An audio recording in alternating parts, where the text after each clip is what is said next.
of a forgotten land, hidden deep within the folds of an ancient emerald forest, lay a village untouched by time. Oluwo, the village that never aged. Here, the sun's gentle rise and fall carried no weight of passing days. Faces remained unlined, untouched by the whispers of time, and life moved forward in perfect stillness, like a song on an endless loop. The wind that stirred the tall grasses carried only peace, never change. Ndwele, the village herbalist, moved gracefully through a lush garden, her flowing black hair adorned with shimmering cowrie shells that jingled softly as she walked. Her dark ebony skin glowed under the warmth of the sun, and every movement was filled with purpose and wisdom. Time had forgotten Ndwele's body, yet her heart remained attuned to nature's cycles, even though no season left its mark upon her. Laughter echoed through the winding paths of the village as children ran barefoot along the dusty trails, their vibrant Ankara fabrics catching the wind as they played without fear of growing old. The earth beneath their feet had remained unchanged for generations, and the sun's golden rays stretched lazily across the village, casting long shadows that never deepened. But beyond the forest's thick embrace, change was stirring. From the dense shadows of the trees emerged a figure, Okani, the village's brave warrior.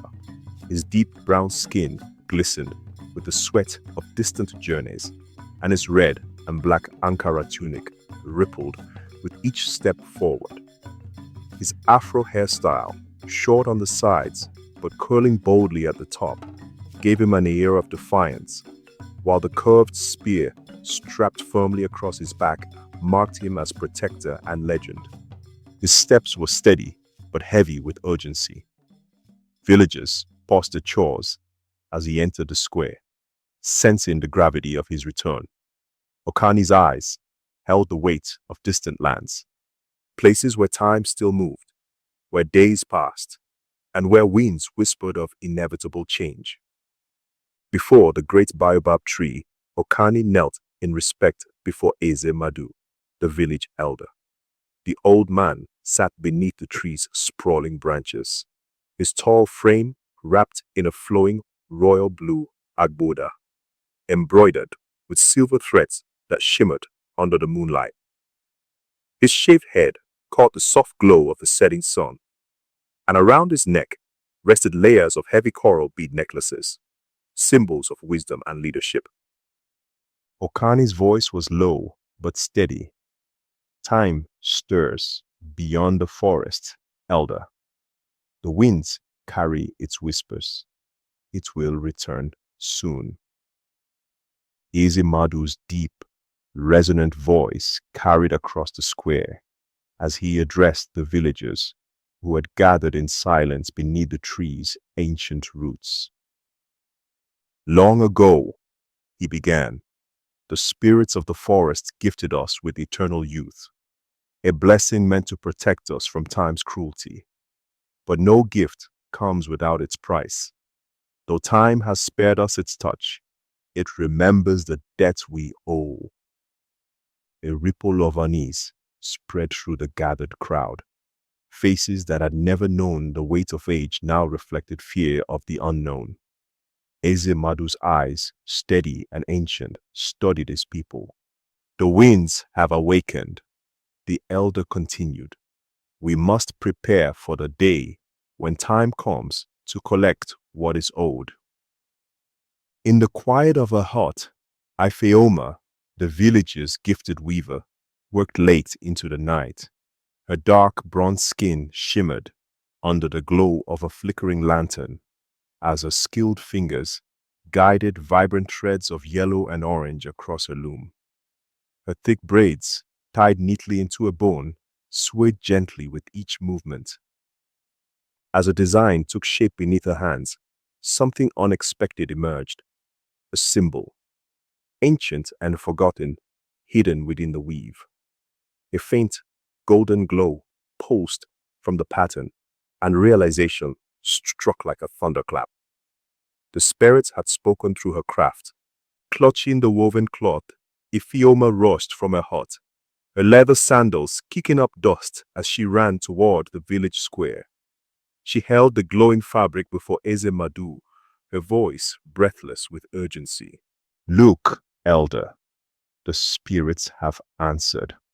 The threads remember what we have forgotten.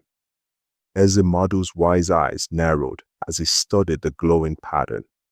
This is the key, he whispered, the bond that ties us to time's grace. Under the pale light of a full moon, the villagers gathered in the sacred grove. Torches burned brightly in a perfect circle around a weathered stone altar, their flames casting flickering shadows on the surrounding trees. The air was thick with reverence and fear. Led by Eze Madu's deep rhythmic chants, the villagers raised their voices in unison, calling upon the spirits of the forest. Okani stood beside the altar, his spear gleaming with determination, while Ifeoma placed the glowing cloth upon the ancient stone. The winds stirred in response, whispering through the trees with ancient power. Suddenly, a brilliant pillar of golden light burst from the altar, rising high into the sky as the ground beneath the villagers' feet trembled. Time, long dormant, had awakened. As dawn broke over the horizon, the first signs of change began to appear. Ndwele gazed into a still pool of water and saw fine lines tracing gentle curves around her eyes, marks of wisdom, not age. Okani too ran his fingers through his hair, noticing silver streaks glimmering among the dark curls for the first time. The villagers gathered together in the square, quietly embracing one another as they discovered the subtle signs of aging across the once youthful faces. Their immortality had faded, but in its place was something far more precious: freedom. The freedom to grow, to learn, and to cherish every passing moment. Oluwo, once the village that never aged, had become something greater, a place where life was measured not by the absence of time, but by the beauty of change and the wisdom of impermanence. And as the sun's first light bathed the village in soft gold, the people of Oluwo began to truly live, embracing their future with open hearts for the very first time.